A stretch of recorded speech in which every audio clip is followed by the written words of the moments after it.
경남 함양군 서하면에서 지난 27일 서하초등학교 아이토피아 임대주택 입주 기념 행사가 진행됐습니다. 통영시는 국내 첫 백신인 아스트라제네카 백신이 통영시 보건소와 요양병원 4곳으로 안전하게 배송됐다고 전했습니다. 경상남도 농업기술원이 위축된 꽃소비를 촉진하고 화훼 생산 농가를 응원하기 위해 꽃소비 촉진 운동을 추진했습니다. 다양한 농산물 가공 시제품을 생산하고 있는 남해군 농산물 종합가공센터가 블랙베리 과채 주스를 생산했습니다. 하동군이 2일부터 장애인 임산부에게 필요한 서비스를 안내 연결 해결하는 알프스 콜센터를 운영합니다. 잠시 후 자세한 소식 전해드리겠습니다. 시청자 여러분 안녕하십니까? 신동아 방송 경남뉴스 서성입니다. 경남 함양군 서하면에서 지난 27일 서하초등학교 아이토피아 임대주택 입주 기념 행사가 진행됐습니다. 이 사업은 폐교 위기의 학교와 마을 공동체를 살리기 위한 것으로 지역 주민과 공공기관이 협력해 추진했습니다. 임대주택 규모는 총 대지 면적 2,672제곱미터로 주거시설과 더불어 어린이 도서관, 공유부엌 등 커뮤니티 시설도 갖춰져 있습니다.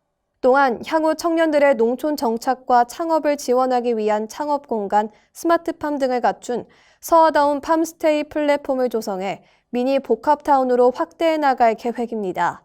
김 지사는 서하초등학교의 학교 살리기를 통해 이번 사업과 같은 모델이 가능하게끔 만들어주신 함양 국민 여러분이 주인공이라고 생각한다며 도시에서 찾아오는 농산 어촌이 될 수 있도록 서하초 모델을 잘 만들어가도록 하겠다고 전했습니다. 통영시는 국내 첫 백신인 아스트라제네카 백신이 통영시 보건소와 요양병원 4곳으로 안전하게 배송됐다고 전했습니다. 백신은 유통업체가 직접 배송하며 경찰 순찰차와 군 특전사 차량이 백신 운송용 냉장 차량을 호위했습니다. 백신 담당자는 백신 보관 상태, 온도 기록 등을 확인하고 콜드체인을 철저히 유지하기 위해서 백신 전용 냉장고에 즉시 보관해 온도 모니터링을 진행했습니다. 통영시 보건소는 2일부터 요양시설의 입소자와 종사자를 대상으로 접종을 진행할 예정이며 안전한 예방접종을 위해 접종기관 의료진에게 예방접종 안전수칙을 준수해 줄 것을 당부했습니다. 경상남도 농업기술원이 지난 26일 꽃소비 촉진 운동을 추진했습니다. 이번 행사는 코로나19 확산이 지속됨에 따라 줄어든 꽃소비 및 거래량을 회복시키고 화훼 생산 농가를 응원하기 위한 것입니다. 농업기술원이 주최하고 대동농협 장미 공동선별회가 주관했으며 사전주문을 통해 전 직원이 1에서 2만 원의 꽃다발을 구입해서 꽃소비에 동참해 화훼 농가를 응원했습니다. 정재민 농업기술원장은 코로나19로 자칫 우울해질 수 있는 일상에 꽃으로 따스한 마음과 행복을 선물하고 화훼 농가에도 위안이 되어주길 바란다며 생활 속 꽃소비와 더불어 사무실 꽃 생활화도 진행할 예정이라고 전했습니다.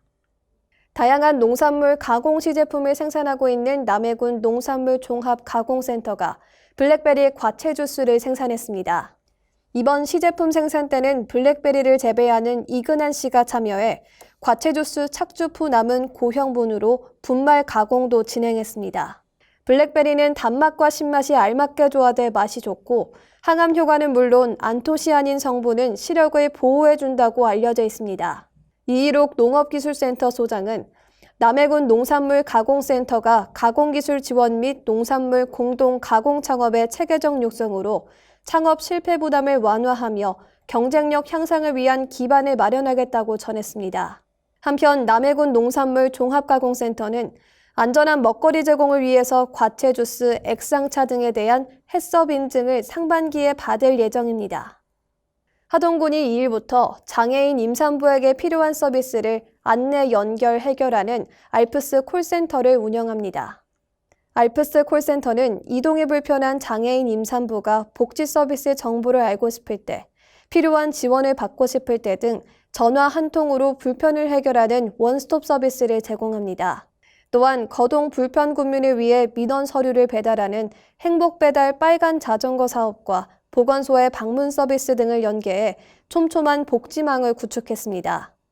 윤상기 군수는 알프스 콜센터가 이동에 불편이 있는 국민들을 위해 문제 해결에 작은 도움처가 됐으면 좋겠다며 모두가 행복하고 감동이 있는 복지 정책을 만들어가겠다고 말했습니다.